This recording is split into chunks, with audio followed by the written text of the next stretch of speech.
Bonjour Olive, bonjour Paul K. Oui, Paul. Vous m'appelez Paul. Ça me fait plaisir de vous interviewer. On peut vraiment dire découvrir là. Hein. Ouais, on est dans le vrai du vrai, dans le vrai, ouais. de la découverte. Mais tu vois, c'est grâce à Philippe, avec son petit état nauséeux ce matin, qu'on a le plaisir de partager en direct. Bah oui, c'est vrai. Devant quelques personnes, c'est pas grave. Oui, non, 100 000 personnes, c'est caisse, voilà. Caisse. Alors, on a un tout petit peu discuté hier. Il y a un truc qui est drôle, c'est parce que Paul, il est scénariste. Oui. Et puis moi aussi, en fait, dans ma vraie vie, je suis pas du tout intervieweur. Hein. Et donc c'est drôle, voilà. On a un petit. Et puis on a discuté parce que Paul, il mange pas beaucoup. Tu manges pas beaucoup. Tu te nourris de prana. C'est un truc qui me. Je ne dirais pas qu'il me fascine, c'est pas vrai, c'est pas le vrai terme, qui me fait un peu peur en fait, pour te dire la vérité. Voilà. Je comprends. Vas-y, parle. Mais il n'y a pas à être fasciné, j'ai l'impression, parce qu'il y a vraiment beaucoup. Je mets pas de mythologie. Il n'y a pas de mythologie. Je dis voilà, je mange pas. J'ai fait un processus, ça a fonctionné. C'est comme beaucoup de gens, c'était pendant le confinement. Enfin, ils n'ont pas arrêté de manger. Et j'ai expérimenté ça. Et je me suis senti beaucoup mieux, en fait. Donc, ça m'est arrivé de remanger parce que c'était 6 avril 2020. Donc, on est en quelle année ? 24. 24. Souvent. Donc, j'ai eu des périodes où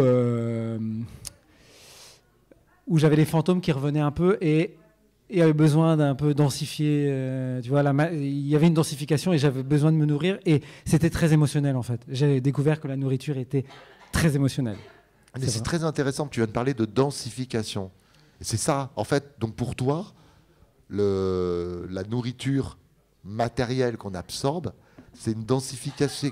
Comment c'est quoi par rapport au prana ? Comment tu peux distinguer les deux ? Non, mais je sais, c'est une question piège. Non, mais ça me rappelle une discussion avec un ami qui s'appelle Karim et qui voulait que je lui explique. Il me dit, tu dois m'expliquer. Et j'ai dit, mais je ne peux pas t'expliquer. Je n'ai pas d'explication et je n'ai pas à devoir t'expliquer. Moi, j'ai la sensation que tout est fait de la même matière, on va dire, des atomes, et que ça me va, en fait. Tu vois, je me sens bien. Et il n'y a rien derrière. Je ne sais pas comment toi qui le connais. Mais c'est dans une assez grande règle générale. Ce qui est bon pour toi est bon pour toi. Et lui, un jour, il a décidé, voilà, il a vraiment, ça a été un claque et il l'a décidé.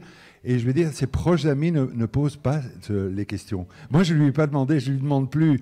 Et je suis confronté des fois à des gens qui disent mais si, il doit manger en cachette. Et je lui dis mais non. Moi, je doute pas. Non, mais donc contre... voilà, mais il n'y croit pas.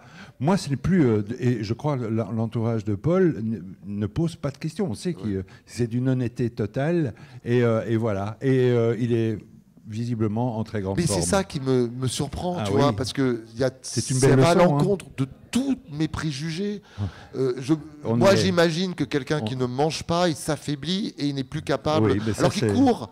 Il court comme. C'est une construction mentale qu'on se fait. Ça, et bon, il y a des. Mais je crois qu'on est entouré dans ce festival, grâce à Sandrine, Philippe, toi et Cyril qui est là. On est entouré de gens qui vivent. Mais je dirais, il n'y a rien d'extraordinaire. Un boulanger, il fait du pain. Pour moi, c'est extraordinaire. Oui, un maçon fait un mur, c'est extraordinaire. Un médium, eh bien, son extraordinarité, qui n'en est plus une, est de percevoir des énergies, d'arriver à canaliser des défunts. Et nous, on est des raconteurs d'histoires. Et donc, on est là avec une histoire aujourd'hui, donc avec un livre qu'il a écrit, et qui est un roman, je dirais, oui, c'est un roman, mais il y a une partie d'initiation là-dedans. C'est la rencontre d'un homme qui est plus ou moins paumé, qui est un joueur il joue aux jeux vidéo parce qu'il a besoin de cette solitude-là, il n'aime plus le monde, et il va rencontrer un Émile, un personnage qui s'appelle Émile, et on a tous des Émiles dans notre monde. Cet Émile-là va lui proposer, il va pas lui imposer, il va lui proposer de regarder la vie autrement. Et donc c'est 7 jours de la vie de cet homme-là qui s'appelle M, qu'on pourrait dire c'est moi, qui va rencontrer cet Émile, qui doucement, mais vraiment dans une douceur et une intelligence sensitive et émotionnelle, va lui permettre de découvrir une autre façon de voir les choses.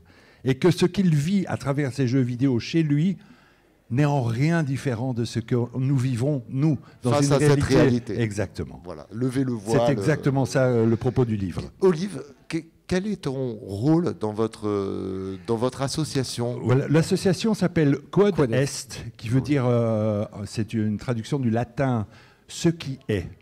Donc nous vivons réellement, on s'est en fait réunis grâce à ce qu'on appelle le design humain.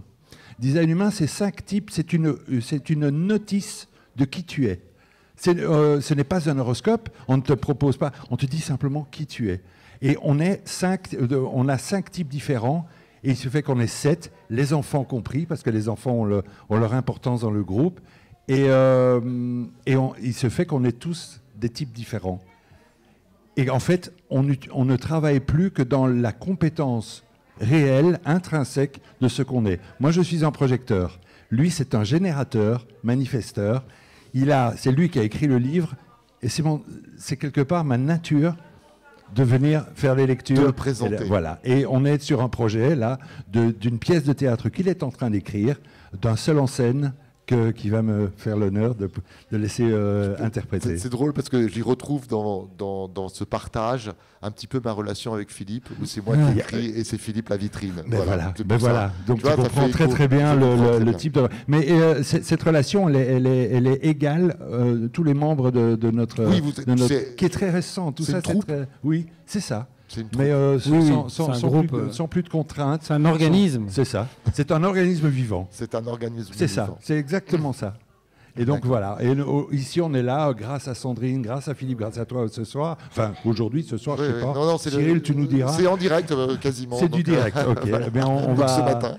Et donc cet après-midi, vous proposez quoi? Juste après, en fait, on fait juste après. Ouais. Une conférence lecture avec un petit film qu'on a. Moi, j'ai écrit le script qui vient un petit peu mettre en image un petit peu cette idée de jeu, de vie, de poupée russe. Oui, c'est ça. C'est vraiment le des monde en gigogne, on va dire. Oui. D'accord. Donc en fait, si je devais résumer, c'est un livre sur l'attention. C'est-à-dire l'attention qu'on ne porte plus à ce qui nous entoure, à ce qui est dans l'instant. Et il a parlé donc d'un second livre. Et le second livre, en fait, ça sera la suite, mais qui se passe avant. C'est-à-dire que je suis dans le personnage d'Émile, et ça serait un seul en scène. Je ne sais pas si tu connais les satsangs. Les satsangs, c'est des réunions sur la vérité, on va dire, de l'instant. Et ça sera un satsang théâtral. J'avais envie de proposer un satsang théâtral, ce qui n'existe pas selon moi. Et je trouvais intéressant de prendre nos compétences scénaristiques du cinéma, de l'interprétation, et de l'amener dans cette idée de la spiritualité, sans jamais... En fait, c'est un livre de spiritualité qui ne parle jamais de spiritualité.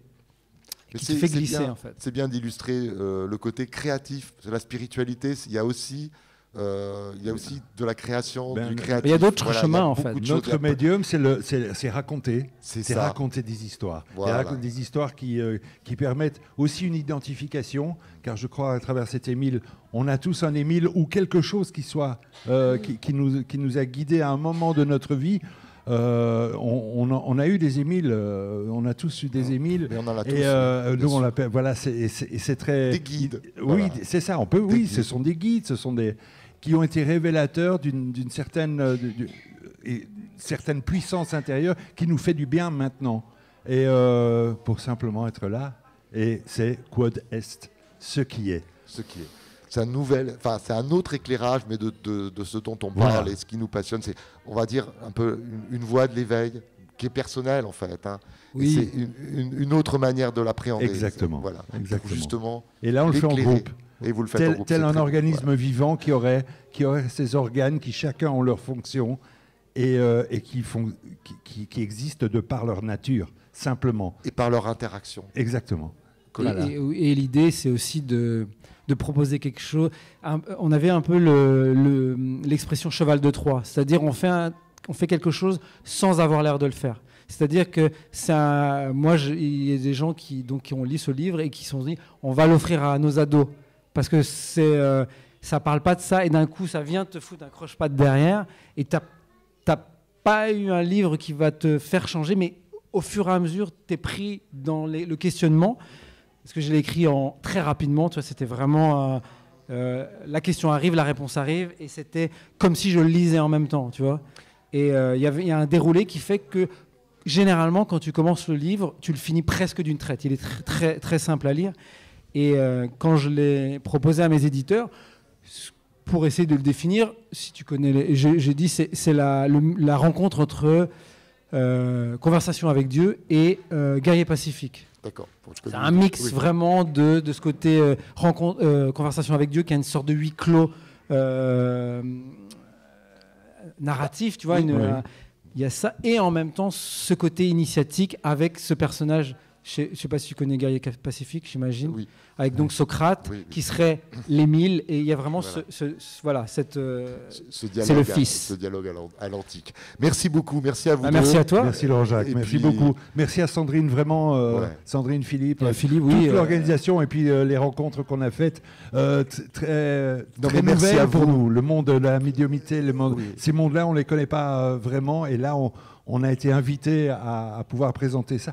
Et c'est vraiment... beaucoup de bienveillance. Oui. Ouais, et bon. Je dois dire, comme l'invité précédent, on est aussi un peu chiffonné parce que c'est énormément d'énergie.